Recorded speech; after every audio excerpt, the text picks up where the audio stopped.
Hey everybody, it's Safi and Marco. Dish Out on Movies, the only movie review show on YouTube to review movies in terms of food. It's just Marco here once again, and this Hell's Kitchen episode was not very good.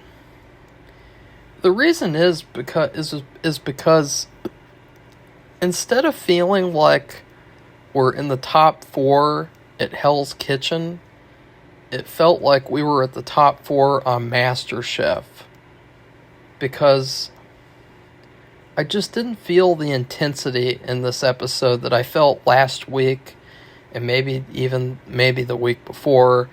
This week I just felt really underwhelmed by this episode, and I know that maybe other people really liked it, and that's fine. You know, we're not going to always agree with everything. You know, I've had huge disagreements even with my favorite channels. Like, I guess a big example would be, well, I don't have specific examples, but like back in the day, I used to watch people like Booger Boy Meister. He was like one of my favorites.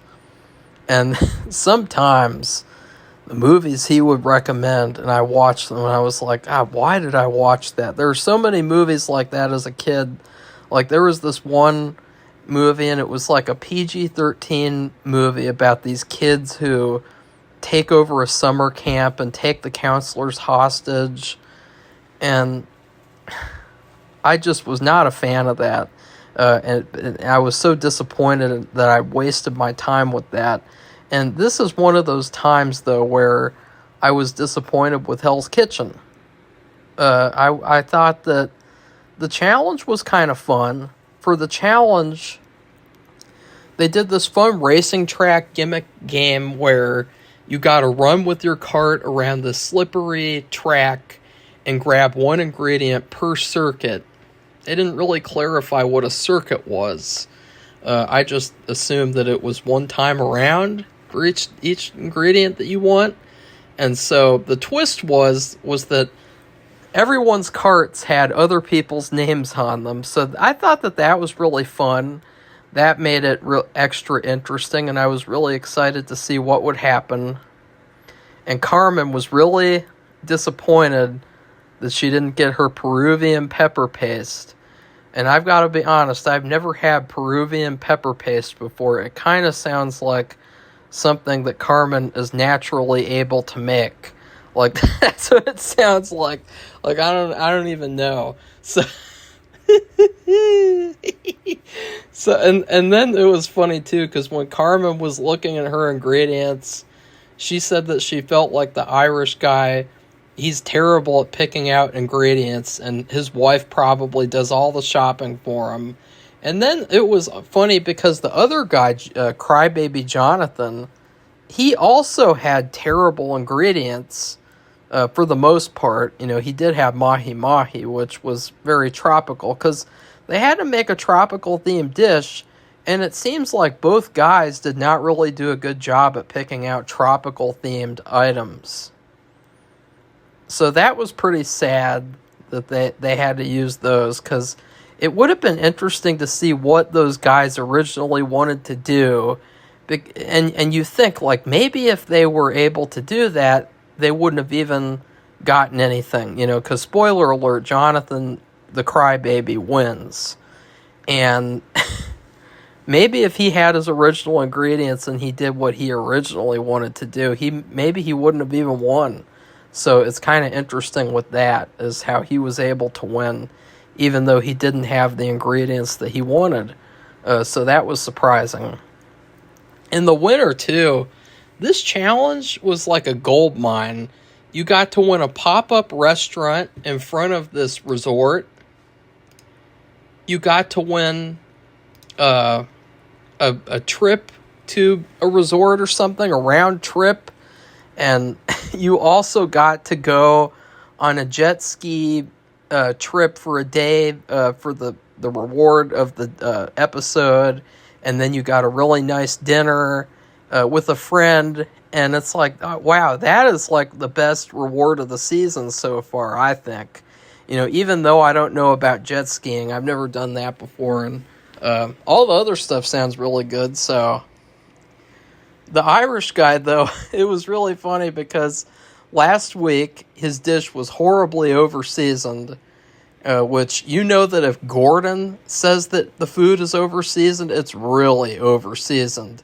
And I say that because if you guys haven't had Gordon's frozen meals, they're so overly salty, it's horrible. So that's how bad it was.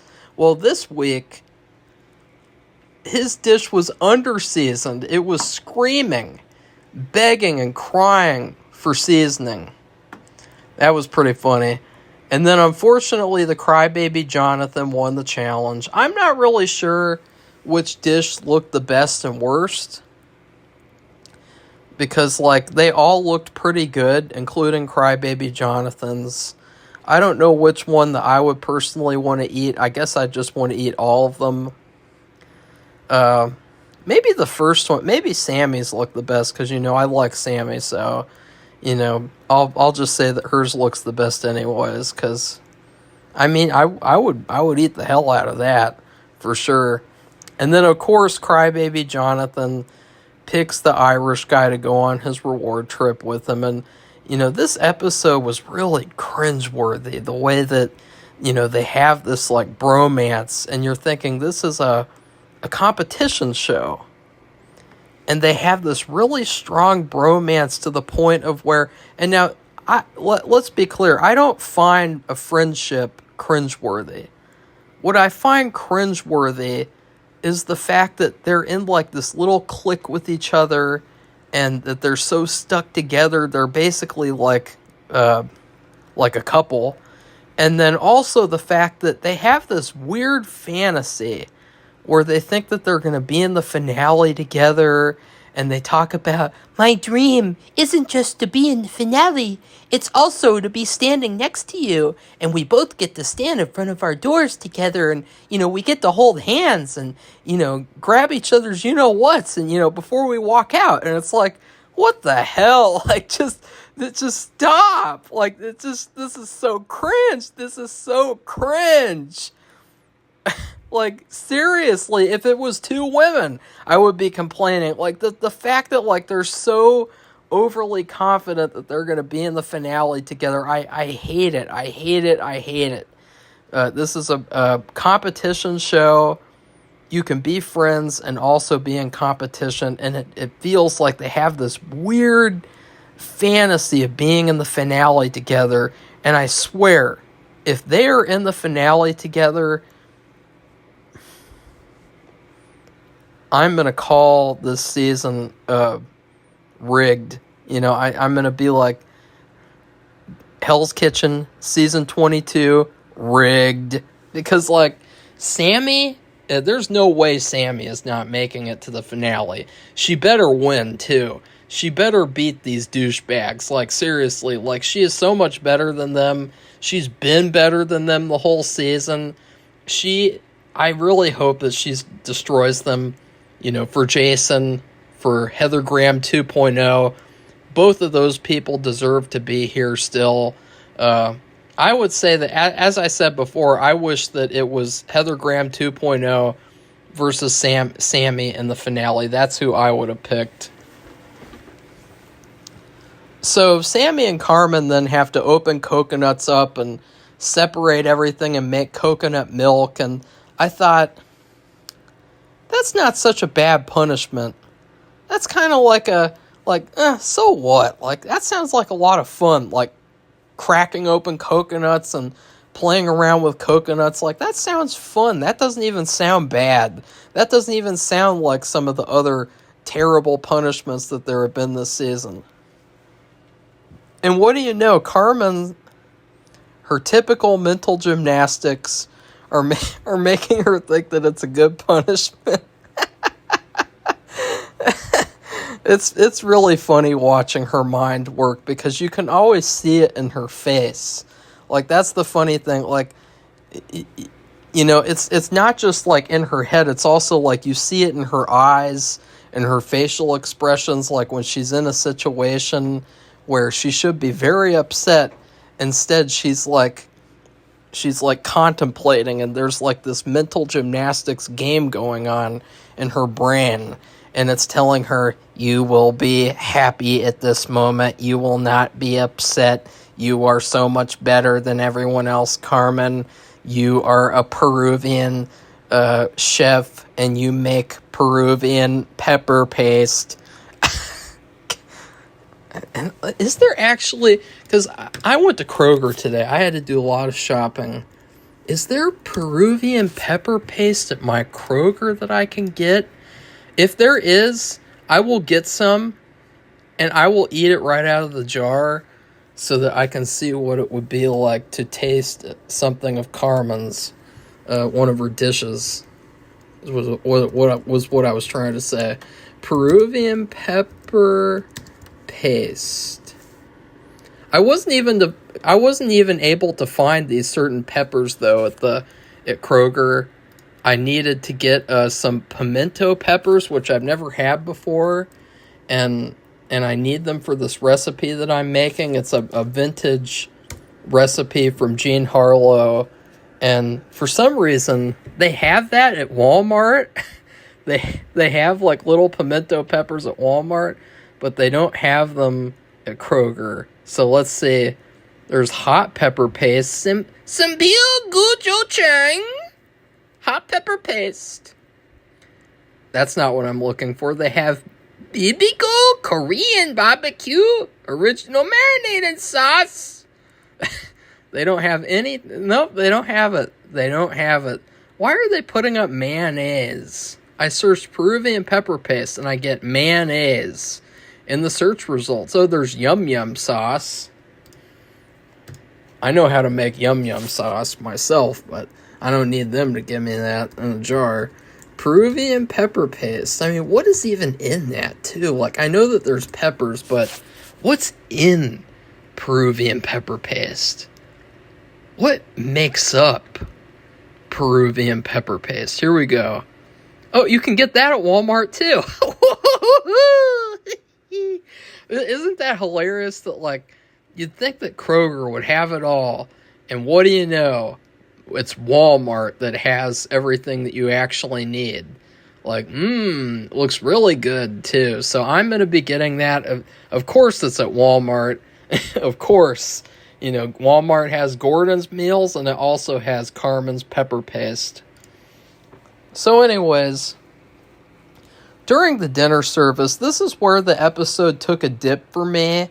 I was kind of enjoying the episode up to this point. I would have given it like a B, maybe like a B+, but then you got to the dinner service, and it was just really, in a word, anticlimactic. It felt a lot like the Fargo Season 5 finale, where you were expecting something, and then instead it's just like, meh. Because they're doing purposeful sabotages to see if the chefs notice during dinner service. And each chef gets up to the hot plate, and they have to see if there's been any mistakes before the dishes get sent to the tables. And that is, and I was excited because I thought, ooh, this is going to be interesting. And then Carmen, she catches 2 out of the 3 sabotages. To be fair, she does not do a bad job at all. They were saying she was doing a bad job in the moment, and I was really kind of scratching my head and wondering why.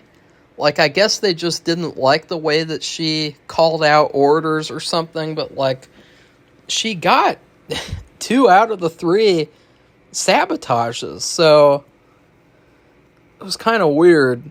The Irish guy went next, and he actually did a really good job.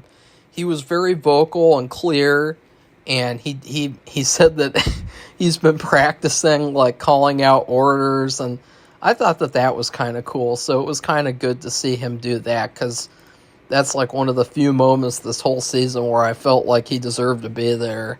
And then Carmen, poor Carmen, because she was on the meats alone, but then she was able to prove that she can handle meat really well. Because she screws up the meat, and then right then and there she fixes it, and it's like, there you go. She fixed it. She fixed her mistake. Why don't you want people who fix their mistakes, Gordon? Why don't you want people who bounce back? Why do you want crybabies like Jonathan? Because then crybaby Jonathan, he misses a huge sabotage. And then probably the most cringeworthy moment in the episode happens. You know, I know that I've been making a lot of innuendos this video. And I don't know why. It's just because the episode wasn't very good. So I'm trying to spice things up. But crybaby Jonathan. I don't even want to say this. No. Crybaby Jonathan admits in confessional. I mean, this is somebody's father. This is somebody's husband. This is somebody's son. This is somebody's grandson. This is somebody's cousin. This is somebody's great-great-grandson. This is somebody's great-grandson. This is somebody's second cousin. This is somebody's third cousin. And, crybaby Jonathan says, I don't even want to say it. I don't even want to say it. It is so cringeworthy and gross. Oh. Ugh. Okay, I have to say it because you guys are going to wonder what's going on here. Crybaby Jonathan says, he says that he gets a raging hard-on when Gordon says, "Good job, chef." Oh.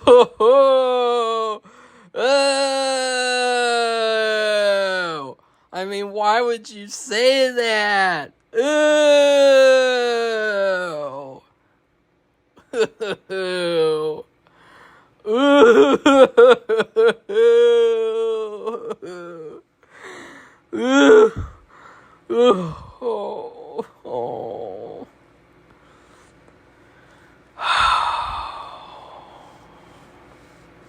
It's moments like this where I kind of regret watching season 22.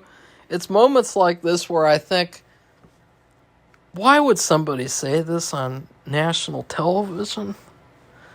Why would somebody say this when you have such esteemed guests like Sean Evans of Hot Ones in the room?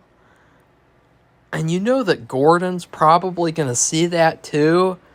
And he's going to wonder why this contestant was thinking about getting physically aroused when Chef Gordon would tell him good job. I mean, oh God, guys, you know what's going to happen if he wins the season? you know, like you think if he gets aroused by Gordon saying good job, just think what he'll do when he wins the season. You know what I mean? Like, he's not even going to be able to face the crowd because he's going to be in the bathroom cleaning himself up. It's like, what the fuck is up with that? Like, you guys thought that Jason was cringe? You guys thought that Jason was cringe? With his, like, one joke or two jokes that were kind of off color, like, something about getting STDs in Vegas or something. Like, you thought that Jason was cringe? Well, here we go with Jonathan. Crybaby Jonathan. I get a raging hard-on when Chef Gordon tells me, "Good catch, son." Oh. Ooh. Ooh. That is worse than The Exorcist Believer. That is worse than any of the top 10 worst movies of the year last year. He gets a hard-on when Gordon says, "Good job." Oh. Oh. And you know what, too? They had this part after the dinner service where all the chefs, they had to, like, convince each other that they deserved to be there with their little sob stories, which, I kind of wish that we learned these sooner, because it would have been nice to know these all along the season, so that when we were rooting for them or rooting against them, that we were able to, like, really empathize with them instead of, like, doing this at the last minute for like last minute sympathy pleas, because it just came off as kind of stupid. Like, we're not to that yet. But Crybaby Jonathan, of course, he talks about how he is there for his family and his daughter. But at that point, I was wondering, like, Jonathan, why don't you just be honest? You're there so that you can get a hard-on because Gordon said good job. Like, when they were saying, like, I am here because of blank, I was really surprised that Crybaby Jonathan did not say, like, I am here for my you-know-what. Because, like, that, it feels like that's who's winning the dream. Every time he gets a every time he gets a pat on the back from Gordon, like, just go back through the whole season now, guys, and think about, like, has there been any time where Gordon has shook his hand? Like, just imagine what went on when he shook his hand. He probably was like, I'm not going to wash this hand until I finish Slater.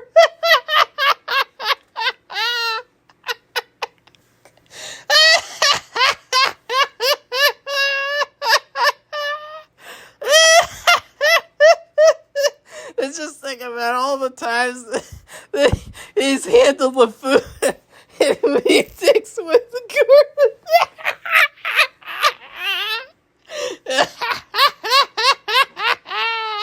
And when he goes up there at the end of a challenge and Gordon puts the food in his mouth. And you guys know what happens. As soon as the food goes into Gordon's mouth, Jonathan goes, oh yeah. That's terrible, guys. That's really terrible. Ooh, ooh, ooh, ooh. Like, he's not even going to be able to handle taking the trophy from Gordon. Gordon's going to be like, I have your trophy here for you. And he's going to be like, oh. He's going to be like, oh, wait a second. Oh, hand me the trophy, Gordon. Okay, just slowly hand it over. Give me the trophy now. And people are going to be like, what the hell is he doing? And then you know what I'm going to say? Go watch that confessional in episode 14, and you will understand exactly what is going on right now. Okay, let's move on. He's probably going to never stop thinking about this review for an entire year. It's just banter. It's all banter. It's just all friendly banter. So Sammy, she did a really, really good job. She tried to do like a Gordon impression, which was really funny. And what I thought was really impressive with Sammy was that the Irish guy messed up the lobster twice. He overcooked it, and then he undercooked it, and he tried to pretend like it wasn't undercooked. And I was like, what are you doing? Like, you don't say, like, no, it is not undercooked, it is cooked. You don't do that. If she says it's undercooked, you take it back and you cook it. So I was really impressed with Sammy, the fact that, she really had a smooth surface. She only missed one mistake. But other than that, she was perfect. She was catching all these mistakes that weren't even a part of Gordon's sabotages, where he would, like, switch out the meats and switch out the orders and stuff like that. And I would say that she did the best job too. And that's not just because she's my favorite. That is me being unbiased. I swear to you guys. Okay, and I will prove it. Because I will rank them by their performances right now. Sammy was number one. She's always number one. Sammy was number one. The Irish guy was number two.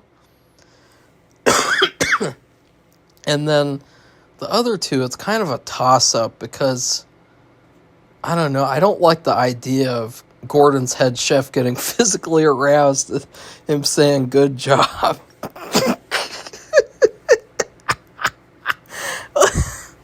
I'm not even going to keep talking about that because you could really do like a long discussion of why that was a really bad idea. Like to say that it's fine. Like I will admit, for all that I've said, I will admit that like I didn't have steak all year last year, and I had it one time in December, and I got really, really physically aroused when I ate that steak because I just thought like us people are meant to eat steak, and just something about it really turned me on. So, there you go. And then all the chefs try to convince each other they deserve to be there, and I just thought, like, all I hear is reasons you should ignore that I did a bad job tonight. Like, nobody even talked about, like, oh, I know that I messed up that, but I will do better next time, or I will do that, and I got better with that. Like, nobody really even talked about the service. They just talked about their backstories. So, that was kind of weak.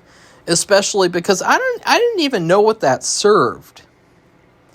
I didn't even know what function that was for, because their conversation with each other didn't factor into Gordon's decision at all, clearly, by the decision that he made. And so it really just felt like the producers of the show wanting the contestants to have like a reality show moment so that they could put like emotional music underneath. And, I really did like hearing their stories, though, obviously. Like, especially the Irish guys, he has a good story. And it's really cool that he is there, even though he's not my favorite, and he never has been this whole season. And then Gordon does a really weird thing, too, where he brings them in, and he has these three, like, rectangles, and he spins the pictures of the contestants inside the rectangles until they stop to reveal each chef that stays. And I thought that was really bizarre and unnecessary and kind of queer. And then the two guys still get to stay. I don't know why. I really don't. And then Carmen gets sent home for no reason, really. I mean, you think about, she did have one mistake in her hot plate thing. She did make a mistake with the meat, but she immediately corrected that. Immediately. You would think that someone immediately correcting their mistake would be a good thing. But in Gordon's mind, it is a bad thing. And instead, he wants a chef. And I'm not saying that the Irish guy is terrible, but he overcooked the lobster, and then he undercooked it, and then he pretended like it wasn't undercooked, and backmouthed Carmen. Or wait, no, was it Carmen? Or was it Sammy? Oh, it was Sammy. But he not only made one mistake, he made two mistakes, and then he pretended like he didn't make the second mistake. Why would you want someone who doesn't take accountability for making a mistake right away? Why would you want someone like that over Carmen, who immediately fixes her mistake? And that has been a recurring thing this season, too. Where there's a chef, they make a mistake, they fix it, they take accountability for it, and do they get to stay? No. They get sent home. And it's so weird. It is so weird. In no other industry or business would anyone want someone who makes a mistake twice and then says that they didn't make any mistake over someone who made one mistake and then fixed it immediately. So I give this episode a C-. I was really not impressed with it. And it's also funny because, in a bad way, where you remember last episode, both the chefs, Carmen and Heather Graham 2.0, were talking about not being taken seriously. And it's just funny that, like, both of them are immediately the ones who are sent home. I don't know what's wrong with my throat. I got water right here. Like, they both talked about that, and all of a sudden, you know, they're both sent home right after that. And it's like, I really genuinely think that Gordon is not sending people home based on their performances. I really, really think that at this point, he is sending people home based on his personal ranking of them, or he's sending them home in a specific way to where he can make it a more interesting reality show or something. Because it really doesn't feel right, and it doesn't feel natural that Carmen went home. It really doesn't feel right, and it doesn't feel natural that Heather Graham 2.0 went home last time. It just feels odd, and it feels like a weird semifinal and finale too. Like, I really don't think that either of the guys deserve to be in the finale, especially the crybaby, because, like, he's had so many red flags. Like, after he did so well in the first half of the season, in the second half, he just immediately just became terrible. And now he's probably going to be in the finale against Sammy. And he is going to have the physical satisfaction of being in front of the door, thinking, ooh, maybe Gordon put his hand on the doorknob. Ooh. You know, and then also, at the very end of this episode, something that really pissed me off and didn't make any sense at all and didn't feel like an actual excuse for why she got sent home was that for some reason, Gordon mentions Carmen's lack of experience is the reason why she got sent home? Like, what? How does that make sense at all? Her lack of experience. Like, what does that have to do with the fact that she made a mistake on the meats and then she immediately corrected it? Like, what about that, Gordon? Like, what is her lack of experience? So would it have been better if she had not fixed her mistake? And if she had just sent up another raw steak or an overcooked steak, would that have been better? And shown her experience? Like, really weird. So, yeah, I didn't know what was up with that. So please like this video and comment and subscribe to our channel if you'd like more honest Hell's Kitchen reviews, because, you know, that's what I like to do. Goodbye, everybody. See you soon.